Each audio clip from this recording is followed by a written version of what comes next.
শীতকাল মানেই তো যেমন প্রচুর শাকসবজি খেতে মন চায়, সেরকম পিঠে পায়েস খেতেও ভীষণ ইচ্ছে হয়। আজকে বানিয়ে নিয়েছিলাম খেজুরের পাটালি গুড়ের পায়েস। এখানে আমি 2 কেজি পরিমাণ দুধ নিয়েছি। দুধটাকে প্রথমে লো ফ্লেমে ঘন করে নেব। ঘন করার সময় দুধটাকে বারে বারে নাড়তে হবে, না হলে তলা থেকে পুড়ে যাবার ভয় থাকে। দুধের একটা সুন্দর কালার চেঞ্জ হয়ে গেছে। এই পর্যায়ে অ্যাড করে দেবো 100 গ্রাম পরিমাণ গোবিন্দভোগ চাল।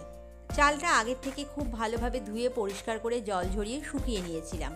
চালটা পায়েসে দেবার আগে 1 টিস্পুন ঘিতে খুব ভালোভাবে মেখে নেব। খুব ভালোভাবে গোবিন্দভোগ চাল দুধের সাথে মিশিয়ে দিয়ে আবারও কিছুক্ষণ লো ফ্লেমে ফুটতে দেব। চালটা খানিকটা সেদ্ধ হয়ে গেলে অ্যাড করে দেবো পরিমাণ মতন খেজুরের পাটালির গুড়।